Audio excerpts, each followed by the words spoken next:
Hello दोस्तों, कैसे हो आप? आप सभी जानते हैं कि IBPS PO का मेंस एग्ज़ाम आने वाला है और जो अगले मंथ होने वाला है। और इसमें हम सब जानते हैं कि जून से लेकर नवंबर तक की करंट अफेयर आने के चांसेस बहुत ज़्यादा है, क्योंकि अभी जैसा हम पिछले एग्ज़ाम्स में देख रहे हो, पिछले 6 महीने की करंट अफेयर ज़्यादा ध्यान से पूछ रहे हैं और IBPS क्लर्क के मेंस में भी ऐसा हुआ था। तो इसी चीज़ को टैकल करने के लिए हम इस चैनल पे एक नया मॉड्यूल शुरू कर रहे हैं, जिसमें हम हर रोज़ करंट अफेयर कवर करेंगे। जून से लेके हम जो इम्पोर्टेंट करंट अफेयर है उन्हें हम कवर करेंगे और हम उन्हें नवंबर तक के जो भी करंट अफेयर हैं वो सारे कवर करेंगे। उसके बाद हम जून से लेके नवंबर तक के इम्पोर्टेंट क्वेश्चन आंसर के फॉर्म में भी करंट अफेयर कवर करेंगे, जिसे बूस्टर के नाम से हम इसी चैनल पे लाएंगे। तो अगर आप उसे मिस नहीं करना चाहते हो तो चैनल को सब्सक्राइब कर देना। तो चलिए आज से हम जून की शुरू करते हैं। ठीक है, June current affair revision for IBPS PO mains. सबसे पहले हम स्टेट न्यूज़ से शुरू करते हैं। स्टेट न्यूज़ में हम क्या पढ़ेंगे? हम हर स्टेट की अलग अलग न्यूज़ पढ़ेंगे। जो जो इम्पोर्टेंट न्यूज़ किसी एक स्टेट की जून के मंथ में आई है वो हम पढ़ेंगे। सबसे पहले हम पढ़ते हैं असम स्टेट की। असम स्टेट की एक जो इम्पोर्टेंट न्यूज़ आई है वो ये है कि असम की जो कैबिनेट है उसने रेलवे मिनिस्ट्री के साथ एक जॉइंट वेंचर शुरू किया है। जॉइंट वेंचर क्या होता है? जब दो अलग अलग ऑर्गेनाइजेशन मिलके एक नया संयंत्र या एक नई कंपनी शुरू करते हैं तो उसे जॉइंट वेंचर कहते हैं। इसमें असम कैबिनेट ने, असम गवर्नमेंट ने और रेलवे मिनिस्ट्री ने मिलके एक नया जॉइंट वेंचर शुरू किया है। ये जो नया जॉइंट वेंचर है इसका नाम रखा गया है Assam rail infrastructure development corporation limited. ठीक है, ये नया जॉइंट वेंचर हेमंत बिस्वा शर्मा जो कि चीफ मिनिस्टर हैं उन्होंने साइन किया है और रेलवे मिनिस्ट्री ने साइन किया। अब इसका काम क्या होगा? ये जो जॉइंट वेंचर है इसका काम होगा कि कनेक्टिविटी इंक्रीज़ करना। असम में जो भी कनेक्टिविटी का काम है वो असम में इंक्रीज़ करना, ये होगा मतलब इस जॉइंट वेंचर का काम। अभी ये जो जॉइंट वेंचर है इसमें 51% तो असम गवर्नमेंट का स्टेक होगा और जो मिनिस्ट्री है उसका 49% स्टेक इसमें होगा।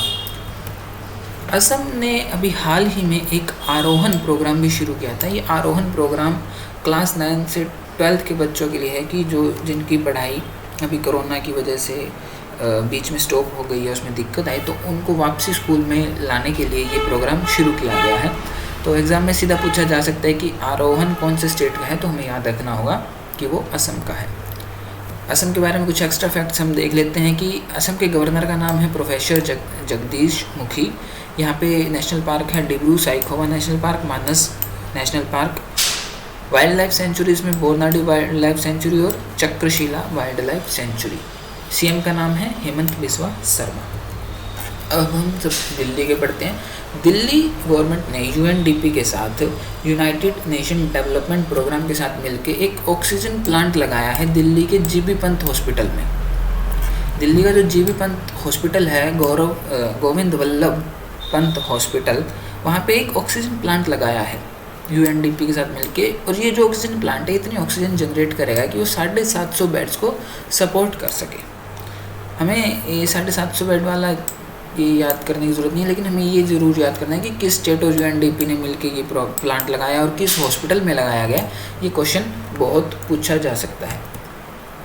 अगली खबर ये है कि जो इलेक्शन कमीशन है, इलेक्शन कमीशन ने क्रिकेटर यश धुल को दिल्ली का स्टेट आइकन अपॉइंट किया है। इलेक्शन कमीशन ने, जो भी एक क्रिकेटर है यश धुल, उन्होंने दिल्ली के लिए इनको अपना स्टेट आइकन अपॉइंट किया है और ये आगे आने वाले चुनावों में या मतलब जागरूकता बढ़ाएंगे चुनावों के लिए और उन सब से रिलेटेड जो भी कैंपेन्स वगैरह होता है उनके लिए। यश धुल एक अभी क्रिकेटर है, इन्होंने जो 2022 में अंडर 19 वर्ल्ड कप हुआ था जिसको इंडिया ने जीता था, उसके ये कैप्टन थे और ये दिल्ली क्रिकेट टीम में ही खेलते हैं। रणजी ट्रॉफी में दिल्ली में खेलते हैं ये। ठीक है, अब हम हरियाणा की खबर पढ़ते हैं।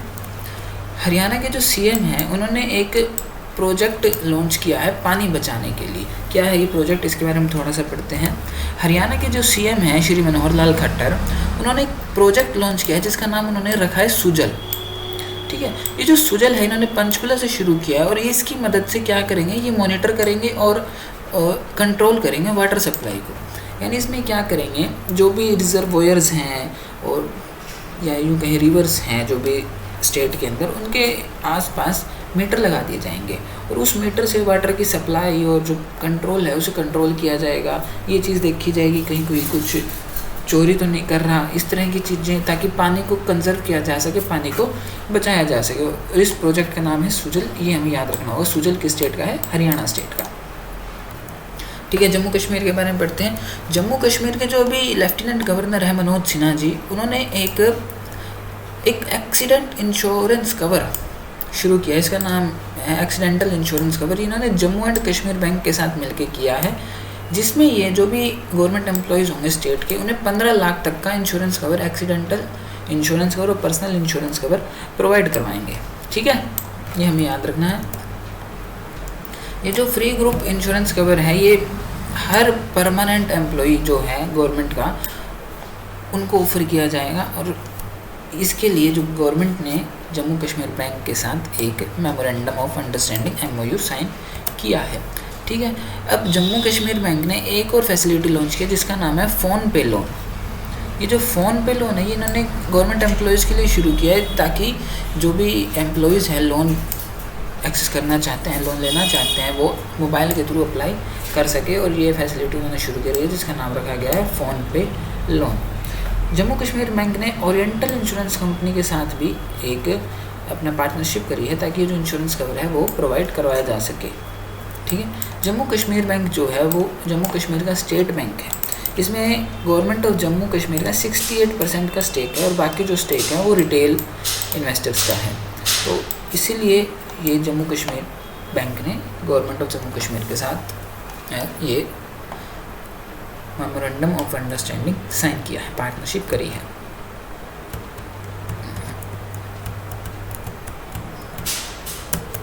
कर्नाटका स्टेट की पढ़ें तो कर्नाटका गवर्नमेंट ने वंदिता शर्मा, जो कि 1986 बैच की IAS है, उन्हें चीफ सेक्रेटरी अपने स्टेट का अपॉइंट किया है।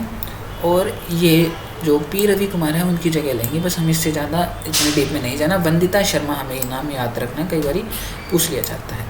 महाराष्ट्र स्टेट की पढ़ें तो महाराष्ट्र स्टेट में जो state board for wild life है उसकी 18वीं मीटिंग हुई थी, जिसको हेड किया था उद्धव ठाकरे ने, जो कि उस वक्त महाराष्ट्र के CM थे। हालांकि अब एकनाथ शिंदे हैं महाराष्ट्र के CM, लेकिन उस वक्त उद्धव ठाकरे थे।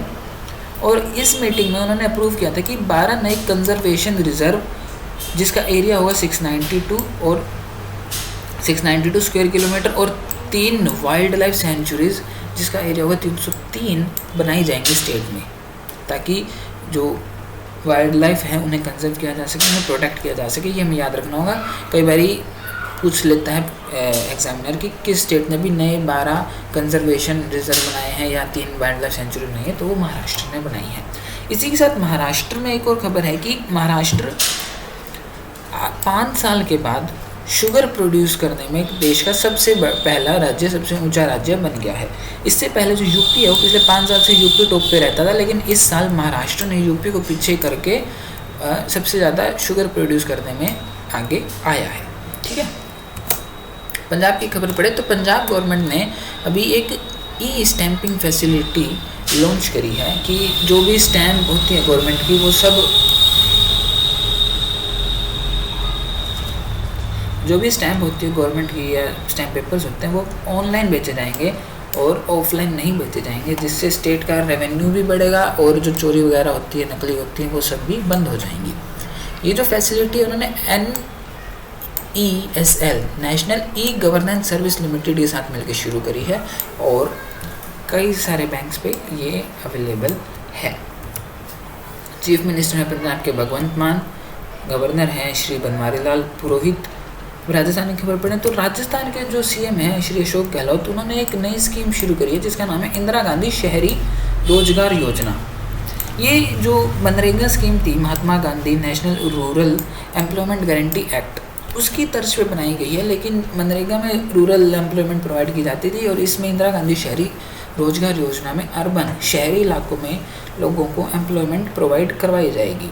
ठीक है, इसी के साथ राजस्थान के सीएम ने एक राजीव गांधी खेल रत्न अवार्ड का भी अनाउंसमेंट करी है, जो कि अपने स्टेट के जो स्पोर्ट्स पर्सन हैं उन्हें ये देंगे।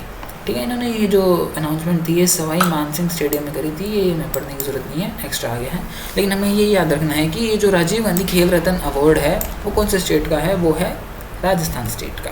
सिक्किम की पढ़ें तो सिक्किम ने एक ब्लू डुक, जो ब्लू डुक है इस नाम की बटरफ्लाई को स्टेट बटरफ्लाई घोषित किया है।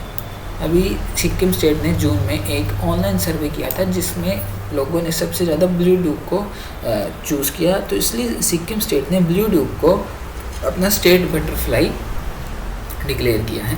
ठीक है, तमिलनाडु की खबर पढ़ें तो तमिलनाडु के जो सीएम हैं एम.के. स्टालिन ने एक लग्जरी क्रूज शिप जिसका नाम है एम्प्रेस, वो चेन्नई पोर्ट से इनॉग्रेट करी है। मतलब एक क्रूज शिप एम्प्रेस, ये तमिलनाडु की पहली ही क्रूज शिप एम्प्रेस, तो इन्होंने ये तमिलनाडु से शुरू करी है, चेन्नई से। इस क्रूज शिप को कॉर्डेलिया क्रूजेस ऑपरेट करेंगे। ठीक है, तमिलनाडु की जो गवर्नमेंट है उन्होंने एक और प्रोग्राम शुरू किया, नलाया थिरन। ये मतलब जो कॉलेज के जो स्टूडेंट हैं उनमें स्किल डेवलप करने के लिए, उन्हें और स्किल्ड बनाने के लिए ये प्रोग्राम है। हमें ये याद रखना, नलाया थिरन कौन से स्टेट की, तमिलनाडु की। अब इतनी ही थी, मतलब इस मंथ में जो स्टेट न्यूज़ थी वो लगभग इतनी थी। अब हम आगे पढ़ते हैं नए लॉन्चेस कौन कौन से हुए हैं इस स्टेट में। तो इस मंथ में 5 जून को जिस दिन एनवायरनमेंट डे होता है, ठीक है, उस दिन जो minister of state for renewable energy है उन्होंने, भगवंत खूबा ने एक प्रोग्राम शुरू किया जिसका नाम रखा है घर के ऊपर सोलर इज़ सुपर।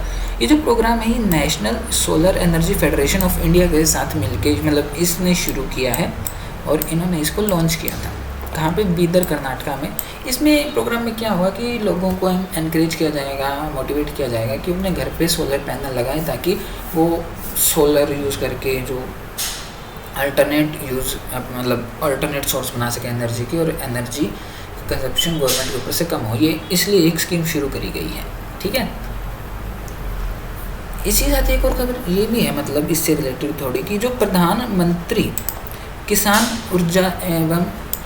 ऊर्जा सुरक्षा एवं उत्थान महाभियान योजना, जिसको पीएम कुसुम भी कहते हैं, स्कीम है। इसमें क्या होता है कि जो सेंट्रल गवर्नमेंट है वो अगर कोई फार्मर अपने खेत में सोलर पैनल लगाता है तो उसको 30% की सब्सिडी प्रोवाइड करती है पीएम कुसुम के अंदर सेंट्रल गवर्नमेंट, और स्टेट गवर्नमेंट भी उसमें कोई सब्सिडी प्रोवाइड करती है। वो हर स्टेट की अलग अलग होती है उनके हिसाब से। ठीक है, आगे हम पढ़ते हैं।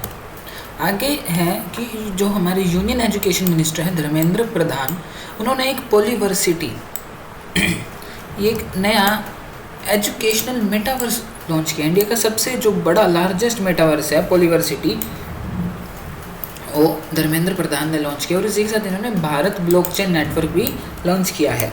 ये जो है इन्होंने दोनों सर्विसेज, ये IDS इंफॉर्मेशन डाटा सिस्टम एक IT कंपनी है मिशिगन USA में बेस्ड, इसके साथ समझौते के तहत ये लॉन्च किया गया है first nation wide hybrid blockchain network, जिसका नाम भारत ब्लॉकचेन नेटवर्क BBN है। पूछ सकते हो कि इसकी फुल फॉर्म क्या है। इसी के साथ उन्होंने इंडियाज़ लार्जेस्ट एजुकेशनल मेटावर्स जिसका नाम है पॉलीवर्सिटी, ये भी लॉन्च किया है। पॉलीवर्सिटी काफ़ी इंपॉर्टेंट हो जाता है क्योंकि ब्लॉकचेन टेक्नोलॉजी और एजुकेशन मिलके मतलब पहली बार देश में ऐसा कुछ है, तो हमें याद रखना। और ये कहाँ पे लॉन्च किया गया है, ये AICTE दिल्ली में लॉन्च किया गया है। ठीक है, AICTE दिल्ली में इसको लॉन्च किया गया है। अगला आता है कि प्रधानमंत्री नरेंद्र मोदी ने अभी गुजरात में जून में काफ़ी सारे प्रोजेक्ट्स लॉन्च किए। वो गुजरात गए थे जून में, तो उसके तहत उन्होंने काफ़ी सारे जो नए नए प्रोजेक्ट्स है लॉन्च किए हैं। उन्होंने गुजरात गौरव अभियान के तहत, वहाँ पे वो गुजरात गौरव अभियान में गए हुए थे, एक सेकेंड,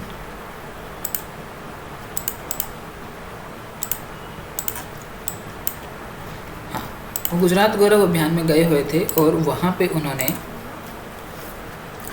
घुड़ेलवल में 3050 करोड़ के अलग अलग डेवलपमेंट्स के फाउंडेशन स्टोन रखे हैं। इसी के साथ उन्होंने गुजरात के भोपाल में एक इन स्पेस नाम का एक हेडक्वार्टर है इन स्पेस का, जो जिसकी फुल फॉर्म है Indian national space promotion and authorisation centre का, इन स्पेस का भोपाल में इन्होंने हेडक्वार्टर का इनॉग्रेशन किया है। ये भी काफ़ी इंपॉर्टेंट हो जाता है।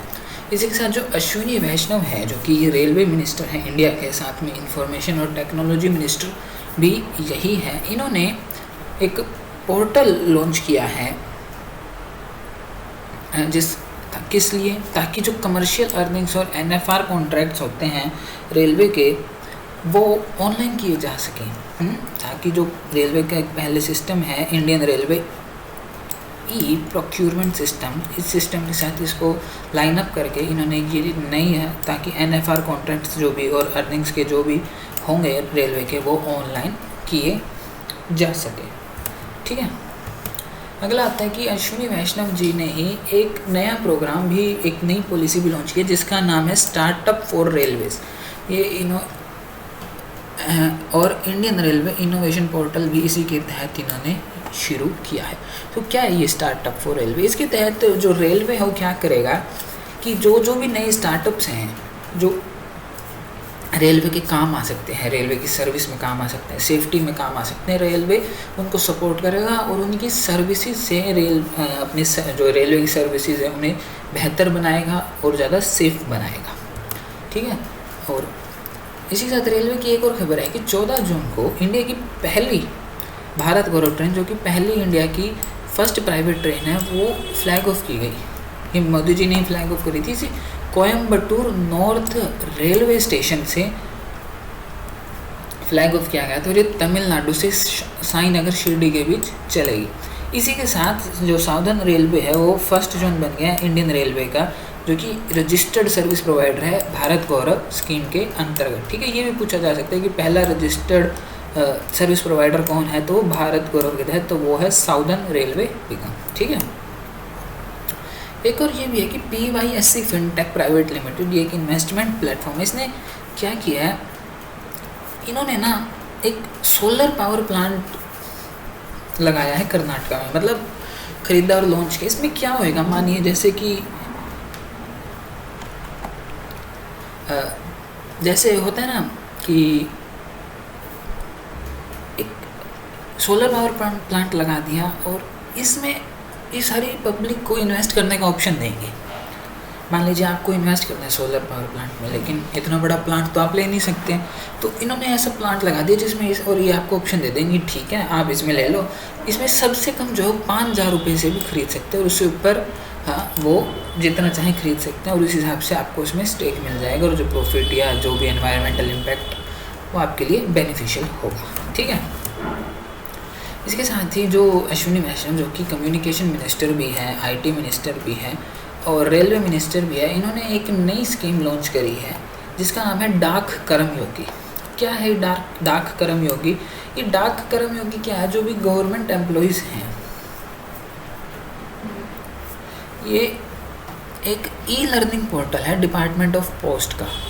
डाक Karmayogi is an e-learning portal of the department of post. ये जो गवर्नमेंट के एम्प्लॉइज़ है या जो ब्यूरोक्रेसी है, उसमें मिनिमम गवर्नेंस और मैक्सिमम गवर्नेंस, मिनिमम गवर्नमेंट और मैक्सिमम गवर्नेंस के आइडिया के साथ इसको लॉन्च किया गया और उनकी एफिशिएंसी बढ़ाई जाएगी। ठीक है, ताकि वो अच्छा काम करे, तेज़ी से काम करे। उसके तहत ये डाक कर्मयोगी एक पोर्टल लॉन्च किया गया है डिपार्टमेंट ऑफ पोस्ट के द्वारा।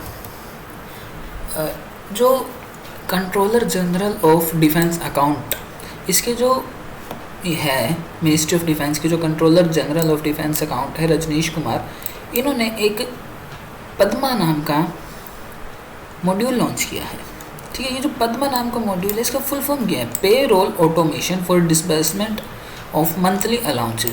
ये जो इंडियन कोस्ट गार्ड के जो भी एम्प्लॉयज़ और जो भी सारे सोल्जर्स हैं, उनके लिए पद्मा मॉड्यूल लॉन्च किया गया, जिसके तहत उनके जो अलाउंसेज और मॉड्यूल्स हैं वो अपने आप ऑटोमेटेड तरीके से उनके पास पहुंच जाएंगे। हमें यहाँ पे जो इंपॉर्टेंट बनता है वो ये है कि पद्मा की फुल फॉर्म क्या है। पद्मा की फुल फॉर्म है payroll automation for disbursements of monthly allowances. Jitendra Singh, जो कि minister of state personnel public grievances pension के हैं, उन्होंने 2nd एडिशन लॉन्च किया है national e governance service delivery assessment 2021 का। इसकी जो थीम है reaching citizen through seamless service delivery. ठीक है। इसको प्रिपेयर किया है DARPG, department of administrative reforms and public grievances ने, ठीक है। इसमें ज़्यादा ध्यान रखने की ज़रूरत नहीं है, लेकिन हम ये पूछ सकते हैं कि ये जो रिपोर्ट है नेशनल ई गवर्नेंस की, ये DARPG ने लॉन्च करी है, ठीक है। अगला है जो यूनियन मिनिस्टर है हाउसिंग एंड अर्बन अफेयर्स के हरदीप सिंह पुरी, उन्होंने एक नया प्रोजेक्ट लॉन्च किया है जिसका नाम है निपुण। सबसे पहले तो यहाँ पे निपुण की फुल फॉर्म बहुत ज़रूरी होती है, क्योंकि चांसेस ज़्यादा यही है कि एग्जामिनर्स की फुल फॉर्म पे ज़्यादा ध्यान दें।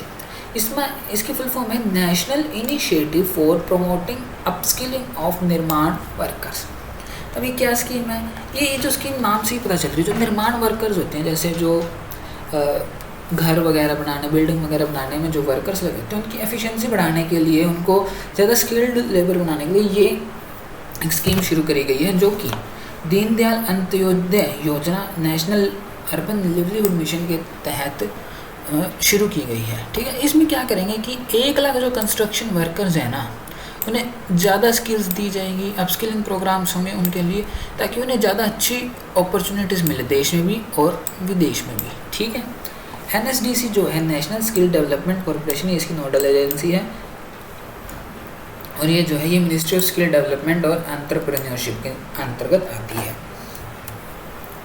NTPC, जिसको पहले नेशनल थर्मल पावर कॉरपोरेशन के नाम से जाना जाता था, जिसका नाम अब बदल के NTPC लिमिटेड कर दिया गया है, ने अपनी बायोडाइवर्सिटी पॉलिसी 2022 लॉन्च करी है। क्या ये पॉलिसी, मतलब NTPC ने अपनी पॉलिसी लॉन्च करी है बायोडाइवर्सिटी पॉलिसी के नाम से, जिसमें इसने बताया है कि ये 2022 में किस तरह इनका सारा प्रोग्राम रहेगा, किस तरह से ये एनवायरनमेंट को ज़्यादा इम्पैक्ट ना करते हुए, अपनी जो कार्बन फुटप्रिंट को कम करते हुए किस तरह ये अपना जो काम है वो करेंगे।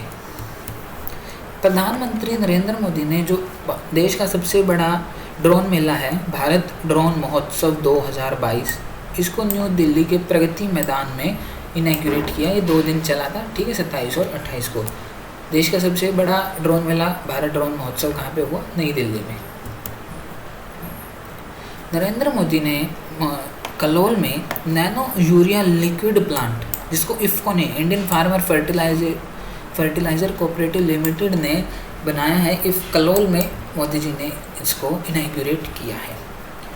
इस फैसिलिटी को मतलब डेडिकेट उन्होंने नेशन को किया कि हमने देश के लिए बनाई है, ठीक है। और ये महात्मा मंदिर गांधीनगर गुजरात में ये प्रोग्राम हुआ था, उसके तहत इन्होंने इसको इनॉग्रेट किया। अगला क्वेश्चन है कि नरेंद्र मोदी जी ने आइकॉनिक वीक सेलिब्रेशन का भी इनॉग्रेशन किया है, जो कि finance ministry of corporate affairs में बनाई जाएगी 6 से 12 जून को। इसकी जो थीम है वो है ट्रांसफॉर्मिंग लाइफ्स, और नरेंद्र मोदी जी ने credit card linked government scheme जन समर्थ पोर्टल भी इसी के तहत लॉन्च किया है।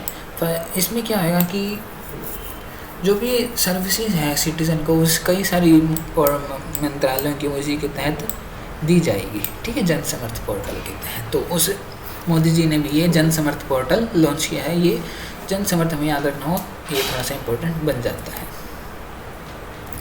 प्रधानमंत्री मोदी जी ने बायोटेक स्टार्टअप एक्सपो 2022 का भी इनॉग्रेशन किया। ये भी नई दिल्ली में ही रहा है। बायोटेक स्टार्टअप एक्सपो नई दिल्ली में ही हुआ है, और इसके तहत प्रोडक्ट भी लॉन्च किए और कई ई पोर्टल भी लॉन्च किए गए। वो हम पढ़ते हैं क्या है। इसकी सबसे पहले हम थीम जाने, तो थीम थी बायोटेक स्टार्टअप इनोवेशन टुवार्ड्स आत्मनिर्भर भारत, ठीक है, ये इसकी थीम थी। और इसके तहत ये जो स्टार्टअप एक्सपो है ये हुआ था। PM Narendra Modi inaugurated the Bharat expo 2020 at Pragati Maidan new Delhi. It is two day event held on 9-10 June, organised by department of biotechnology and biotechnology industry research assistant council, जिसको हम बिराक भी कहते हैं। बिराक की फुल फॉर्म भी काफ़ी इंपॉर्टेंट बन जाती है, ठीक है। इसी के साथ नरेंद्र मोदी जी ने जून में मुंबई के राजभवन जहाँ पे मुंबई के गवर्नर रहते हैं, वहाँ पे एक लाइब्रेरी का एक गैलरी का इनॉग्रेशन किया है, जिसका नाम है गैलरी ऑफ रिवोल्यूशनरी। ये हमें याद रखना हो, गैलरी ऑफ रिवोल्यूशनरी म्यूजियम कहाँ पे है? ये महाराष्ट्र के राजभवन में। दरअसल हुआ क्या था कि ये World War I में ब्रिटिश एरा में ये जो एक सबटरेनियन नेटवर्क बनाया गया था राजभवन के अंदर बंकर्स का, ताकि अगर कुछ हो तो उस टाइम के जो ब्रिटिश ऑफिसर्स थे वो इसके अंदर जाके छुप सके। 2016 में जब गवर्नर, महाराष्ट्र के गवर्नर सी विद्यासागर राव थे, उनके कार्यकाल में जब यहाँ पे रिसर्च वगैरह की गई तो ये बंकर्स मिले। उसके बाद जो भी सारा कुछ हुआ और इसको एक गैलरी ऑफ रिवोल्यूशनरी म्यूज़ियम में बदल दिया गया और मोदी जी ने इसकी इनॉग्रेशन करी है अभी जून में। ये हमें याद रखना है कि गैलरी ऑफ रिवोल्यूशनरी म्यूज़ियम कहाँ पे है, ये महाराष्ट्र में है, मुंबई में। India's first government desalination plant only for industrial use was inaugurated at the Dahej in Bharuch, Gujarat by the CM of Gujarat. ठीक है, जो गुजरात के CM है भूपेंद्र पटेल जी, उन्होंने 889 करोड़ में बने देश का पहला सरकारी डीसैलिनेशन प्लांट, मतलब पानी को साफ करने वाला डीसैलिनेशन प्लांट लगाया है। कहाँ पे? दहेज। दहेज जो एक उनकी कॉरपोरेट है, मेरे ख्याल से कॉरपोरेटिव है, वहाँ पे भरूच में जो दहेज है वहाँ पे इन्होंने ये लगाया है। इसको बनाने का जो कंस्ट्रक्शन वर्क था वो L&T और टेक्टोन ने मिलके पूरा किया है। ठीक है, आगे देखते हैं। PM Narendra Modi inaugurated the new premises of ministry of commerce industry namely Vanijya Bhavan and launched a new portal Niryat. ठीक है, जो ministry of commerce and industry है उसका जो नया क्या कहें हम मंत्रालय का जो नई बिल्डिंग है जिसका नाम अब वाणिज्य भवन रखा गया है, वो नरेंद्र मोदी जी ने उसका इनॉग्रेशन किया था। इसी के साथ उन्होंने एक पोर्टल भी लॉन्च किया था जिसका नाम रखा national import export record for yearly analysis of trade. ये जो क्वेश्चन है ये IBPS क्लर्क के मेंस में पूछा जा चुका है इस साल, लेकिन फिर भी इससे रिलेटेड और क्वेश्चन आ सकता है PO में, हमें ऐसा नहीं सोचना चाहिए कि नहीं आएगा। ठीक है, आगे हम देखते हैं। अब जो हमारे लॉन्चेस थे वो भी पूरे हो गए। हम पढ़ते हैं कि जून में जो फेस्टिवल थे, जून के जो इम्पोर्टेंट फेस्टिवल थे वो कौन कौन से थे। ठीक है, तो सबसे पहले तो इंडिया का फर्स्ट लेवेंडर फेस्टिवल जून में हुआ था। वो कहाँ पे हुआ? जम्मू कश्मीर के भद्रवाहा में ये फेस्टिवल हुआ। इसको union minister of science and technology doctor Jitendra Singh ने इनॉग्रेट किया था, लॉन्च किया था। तो फर्स्ट लेवेंडर फेस्टिवल कहाँ पे हुआ? भद्रवाहा, जम्मू कश्मीर में।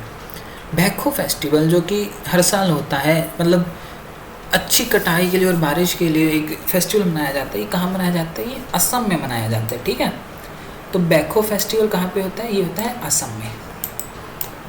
उसके बाद एक मैंगो फेस्टिवल लॉन्च किया गया। कहाँ पे? ब्रसल्स, बेल्जियम के ब्रसल्स एक शहर है, वहाँ पे मैंगो फेस्टिवल लॉन्च किया गया। पीयूष गोयल जो ministry of commerce and industry के मिनिस्टर हैं, उनके द्वारा बेल्जियम के ब्रसल्स में ये मतलब भारत देश के जो मैंगोस हैं उनकी ज़्यादा अच्छी डिमांड बने, उनको देश दुनिया में पहुंचाने के लिए एक मैंगो फेस्टिवल रखा गया ब्रसल्स बेल्जियम में। ये हमें याद रखना होगा, ये काफ़ी इम्पोर्टेंट लगता है। ठीक है, आज की वीडियो यहीं तक थी। आपको अगर अच्छा लगे तो यार लाइक करना, चैनल को सब्सक्राइब करना, और बाकी जो भी है हम अगले मॉड्यूल में पढ़ेंगे। अगला मॉड्यूल कल आ जाएगा। ठीक है।